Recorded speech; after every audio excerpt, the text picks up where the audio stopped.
اس کو ومن أظلم ممن افترى على الله كذبا أو كذب بآياته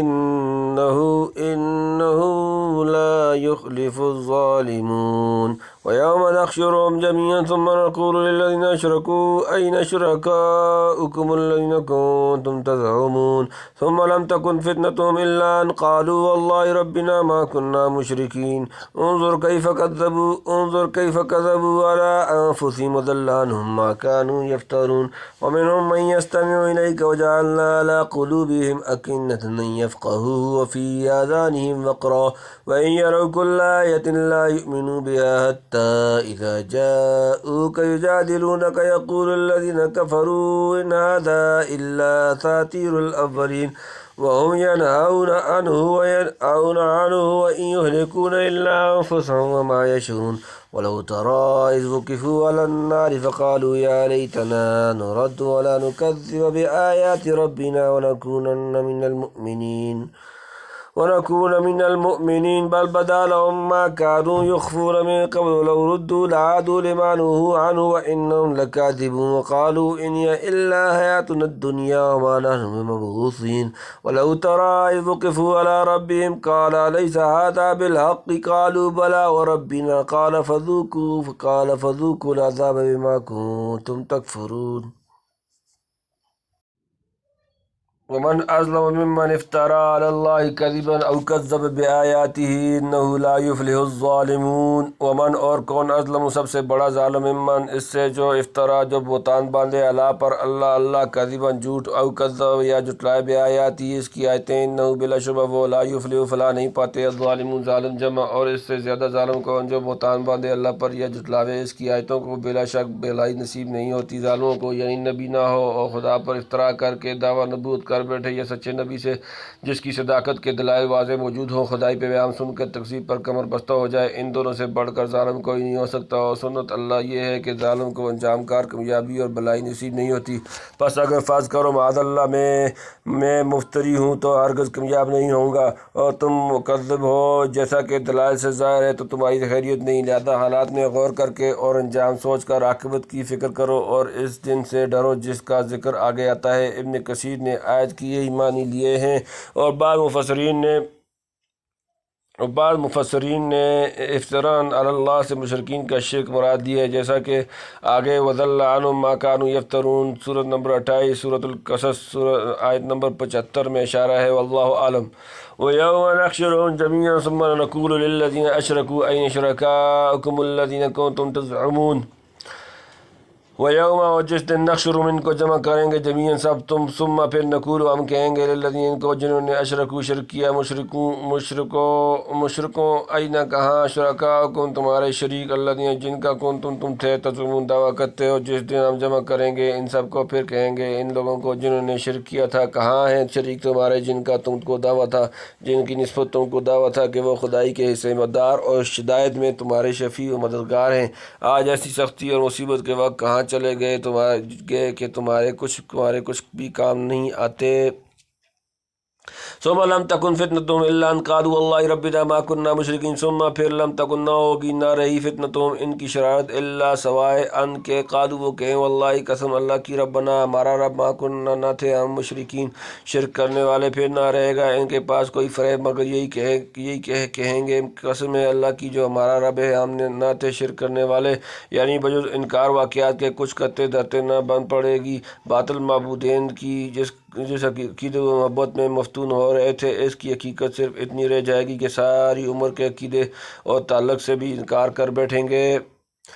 انظر کیف کذبوا علی انفسہم وضل عنہم ما کانوا یفترون انظروا تم دیکھو کیف کیسے کذبوا انہوں نے جھوٹ باندھا علی پر انفسہم اپنی جانوں اور ذل کھوئی گئی عنہم ان سے ماں جو کانوا یفترون وہ باتیں بناتے تھے دیکھو تو کیسا جھوٹ بولے اپنے اوپر اور کھوئی گئی ان سے وہ باتیں جو بنایا کرتے تھے یعنی اس صریح جھوٹ سے مشرکین کی انتہا بدخواسی اور شرکاء کی غائب بیچارگی اور درماندگی کا اظہار ہوگا کاش مشرکین اس رسوا کن انجام کو دنیا ہی میں سمجھ لیں وَمِنْهُمْ مَنْ يَسْتَمِعُ إِلَيْكَ وَجَعَلْنَا عَلَى قُلُوبِهِمْ أَكِنَّةً أَنْ يَفْقَهُوا وَفِي آذَانِهِمْ وَقْرًا وَإِنْ يَرَوْا كُلَّ آيَةٍ لَا يُؤْمِنُوا بِهَا حَتَّى إِذَا جَاءُوكَ يُجَادِلُونَكَ يَقُولُ الَّذِينَ كَفَرُوا إِنْ هَذَا إِلَّا أَسَاطِيرُ الْأَوَّلِينَ ومنہم اور ان سے من جو یستمع کان لگاتا تھا الیکا آپ کی طرف، وجعلنا اور ہم نے ڈال دیا اعلیٰ پر قلوبہم ان کے دل، اکنتاً پردے، ان کے یفقہوا اور نہ سمجھیں اسے، اور فی آذانہم ان کے کانوں میں وقرا بوجھ، وان اور اگر یروا وہ دیکھیں کل تمام آیت نشانی لا یؤمنون ایمان لائیں گے بہا اس پر، حتیٰ یہاں تک کہ اذا جب جاؤک آپ کے پاس آتے ہیں، یجادلونک آپ سے جھگڑتے ہیں، یقول کہتے ہیں الذین جن لوگوں نے کفروا انہوں نے کفر کیا، ان نہیں ھذا یہ الا مگر صرف اساطیر و کہانیاں الاولین پہلے لوگ، اور بعض ان میں کانا لگائے رہتے ہیں تیری طرف، اور ہم نے ان کے دلوں پر ڈال رکھے ہیں پردے تاکہ اس کو نہ سمجھیں، اور رکھ دیا ان کے کانوں میں بوجھ، اور اگر دیکھ لیں تمام نشانیاں تو بھی ایمان نہ لاویں ان پر، یہاں تک کہ جب آتے ہیں تیرے پاس تجھ سے جھگڑنے کو تو کہتے ہیں وہ کافر نہیں ہے یہ مگر کہانیاں پہلے لوگوں کی، یہ ان لوگوں کا ذکر ہے جو بغرض اعتراض و عیب جوئی قرآن کریم اور حضور صلی اللہ علیہ وسلم کی باتوں کی طرف کان لگاتے تھے، ہدایت سے منتفع ہونا اور حق کو قبول کرنا مقصود نہ تھا، نصیحت ہدایت سے ممتد اعراض اور کانشنس کی مسلسل تعطیل کا قدرتی نتیجہ یہ ہوا کہ قبول حق کے وسائل و قوی انجام کا اور معروف ہو کر رہ گئے، قوی انجام کار معروف ہو کر رہ گئے، حق کے سمجھنے سے ان کے دل محروم کر دیے گئے، پیغام ہدایت کا سننا کانوں کو بھاری معلوم ہونے لگا، آنکھیں نظر عبرت بھی ایمان لانے کی توفیق نظر عبرت سے خالی ہو گئیں، ہر قسم کے نشانات دیکھ کر بھی ایمان لانے کی توفیق نہیں ہوتی، اور لطف یہ ہے کہ اس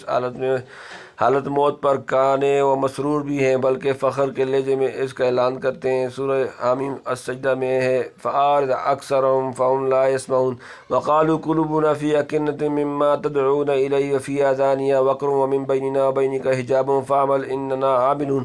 سورۃ نمبر 41 سورہ فصلت آیت نمبر 54۔ اس آیت سے معلوم ہوا کہ سماع آیات سے منتفع نہ ہونا اور دلوں پر پردہ پڑ جانا خود ان کے اعراض کا نتیجہ تھا، اور یہ اعراض ہی اس کیفیت کے حدوث کا سبب ہوا ہے۔ وَإِذَا تُتْلَىٰ عَلَيْهِ آیَاتُنَا وَلَّىٰ مُسْتَكْبِرًا كَأَن لَّمْ يَسْمَعْهَا كَأَنَّ فِي أُذُنَيْهِ وَقْرًا۔ سورۃ نمبر 31 سورہ لقمان آیت نمبر 7۔ اسباب پر مسببات کا مرتب کرنا، چونکہ خالق جل وعلا کے سوا کسی کا کام نہیں ہو سکتا، اسی لیے آیت حاضرہ وَجَعَلْنَا عَلَىٰ قُلُوبِهِمْ أَكِنَّةً أَن يَفْقَهُوهُ وَفِي آذَانِهِمْ وَقْرًا۔ سورہ نمبر 17 سورہ اسراء آیت نمبر 46 میں پردہ وغیرہ ڈالنے کی نسبت حق تعالیٰ کی طرف کر دی گئی ہے۔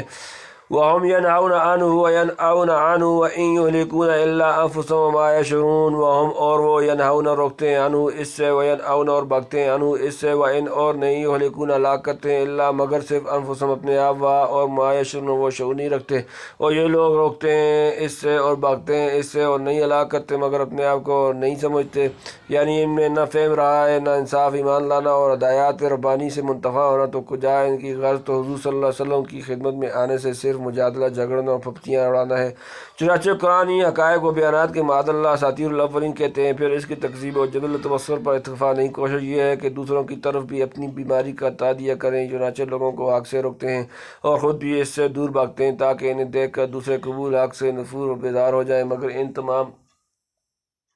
ناپاک کوششوں سے نہ الحمدللہ دین حق کو کوئی نقصان پہنچ سکتا ہے، وہ تو غالب ہو کر رہے گا، اور نہ رسول اللہ صلی اللہ علیہ وسلم کو کہ ان کی عصمت و رفعت کا تکفل حق تعالیٰ فرما چکا ہے۔ ہاں یہ احمق خود اپنے لیے ہلاکت کا سامان فراہم کر رہے ہیں اور سمجھتے بھی نہیں کہ ہم اپنے ہاتھ سے خود اپنے پاؤں پر کلاڑی مار رہے ہیں۔ وَلَوْ تَرَىٰ إِذْ وُقِفُوا عَلَى النَّارِ فَقَالُوا يَا لَيْتَنَا نُرَدُّ وَلَا نُكَذِّبَ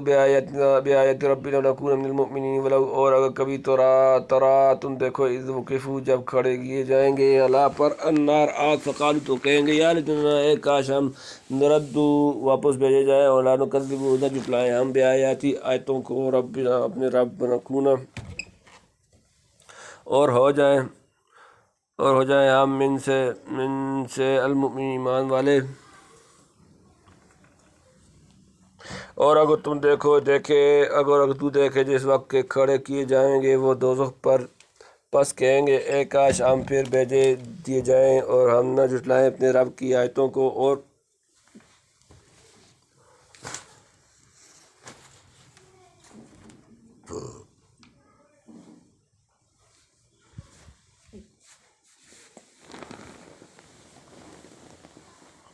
ہو جاویں ہم ایمان والوں میں، یعنی آیات اللہ کی تکذیب و استہزاء و وغیرہ ساری فاں اس وقت تک ہے جب تک خدائی خدا کا ہولناک و شربہ منظر سامنے نہیں۔ جس وقت دوزخ کی ذرا سی ہوا بھی لگ جائے گی تو ساری شیخی کری ہو کر رہ جائے گی، اور بہزار تمنا یہ درخواست کریں گے کہ ہم کو دنیا میں دوبارہ بھیج دیا جائے تاکہ آئندہ کبھی اپنے رب کی آیتوں کو نہ جھٹلائیں اور پکے ایماندار بن کر رہیں۔ الآن قد ندمت وما ينفع الندم بل بدا لهم ما كانوا يخفون من قبل لو ردوا لعادوا لما نهوا عنه وانهم لكاذبون بلکہ بدا لهم ظاہر ہو گیا ان پر ما جو کانوا یخفون وہ چھپاتے تھے من قبل اس سے قبل ولو اور اگر ردوا واپس بھیجے جائیں لعادوا تو پھر کرنے لگیں گے لما نهوا وہی روکے گئے عنہ اس سے اور انہم بے شک وہ لکاذبون جھوٹے کوئی نہیں بلکہ ظاہر ہو گیا جو چھپاتے تھے پہلے، اور اگر پھر بھیجے جائیں تو پھر بھی وہی کام کریں جس سے منع کیے گئے تھے، اور وہ بے شک جھوٹے ہیں۔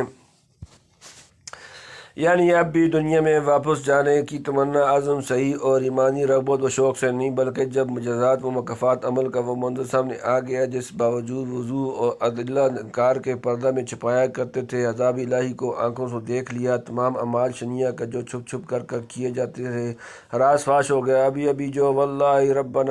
ربنا ما کننا مشرکین سورہ نمبر 6 سورۃ الانعام آیت نمبر 23 کہہ چکے تھے، اس جھوٹ کی بھی کلی کھل گئی غرض کے بدی کی جو اثرات مخفی اور غیر مرئی طور پر اندر ہی اندر ان نالائقوں کے دلوں میں پرورش پا رہے تھے، وہ دردناک عذاب کی صورت میں ممثل ہو کر سامنے آ گئے۔ تو محض جان بچانے کے لیے دوبارہ دنیا میں جانے کی تمنا کرنے لگے، یعنی اب بھی جھوٹ کہتے ہیں کہ ہم دنیا میں واپس ہو کر پکے ایماندار بن جائیں گے اور ہرگز آیت اللہ کی تکذیب نہ کریں گے۔ یہ اشقیاء اگر دنیا میں واپس کر دیے جائیں تو بدی اور شرارت کی جو قوتیں ان میں رکھی ہیں پھر انہی کو کام میں لائیں گے، اور جس مصیبت سے گھبراہٹ کر جانے کی تمنا کر رہے ہیں اسے خواب و خیال کی طرف فراموش کر دیں گے، جیسا کہ بسا اوقات دنیاوی مسائل و مخالق میں پھنس کر آدمی انابت و توبہ اختیار کر لیتا ہے، پھر جہاں چند روز گزرے کچھ بھی یاد نہیں رکھتا کہ اس وقت کیا عہد و پیمان کیے تھے۔ کأن لم يدعنا إلى ضر مسه سورہ نمبر 10 سورہ یونس آیت نمبر 12 وقالوا ان هي الا حیاتنا الدنیا ما نحن مبعوثین وقالوا اور وہ کہتے ہیں ان نہیں ہیا ہے الا مگر صرف حیاتنا ہماری زندگی الدنیا دنیا وما اور نہیں نحن ہم بمبعوثین اٹھائے جانے والے، اور کہتے ہیں ہمارے لیے زندگی نہیں مگر یہاں یہی دنیا کی اور ہم کو پھر نہیں زندہ ہونا۔ یعنی خوب مزے اڑا لو دنیاوی عیش کو، ہم خواہ فکر آخرت سے منغص مت کرو۔ یہی حال آج کل یورپ کے مادہ پرستوں کا ہے۔ وَلَوْ تَرَىٰ إِذْ وُقِفُوا عَلَىٰ رَبِّهِمْ قَالَ أَلَيْسَ هَٰذَا بِالْحَقِّ قَالُوا بَلَىٰ وَرَبِّنَا قَالَ فَذُوقُوا الْعَذَابَ بِمَا كُنتُمْ تَكْفُرُونَ۔ وَلَوْ اور اگر کبھی ترا تم دیکھو اِذ وُقِفُوا جب وہ کھڑے کیے جائیں گے علیٰ پر سامنے ربہم اپنے رب کا، قال وہ فرمائے گا الیسا کیا نہیں ہذا یہ بالحق کی سچ، قالوا وہ کہیں گے بلا ہاں وربنا قسم ہمارے رب کی، قال وہ فرمائے گا فذوقوا پس چکھو العذاب عذاب ما اس لیے کہ کنتم تکفرون تم کفر کرتے تھے۔ اور کاش کہ تو دیکھے جس وقت وہ کھڑے کیے جائیں گے اپنے رب کے سامنے، فرمائے گا کیا یہ سچ نہیں کہیں گے، کیوں نہیں قسم ہے اپنے رب کی، فرمائے گا تو چکھو عذاب بدلے میں اپنے کفر کے، یعنی جب حقیقت آنکھوں کے سامنے آ جائے گی اور باس بعد الموت وغیرہ کے اقرار سے چارہ نہ رہے گا تب کہا جائے گا کہ انکار حقیقت اور کفر بالمعاد کا مزہ چکھو۔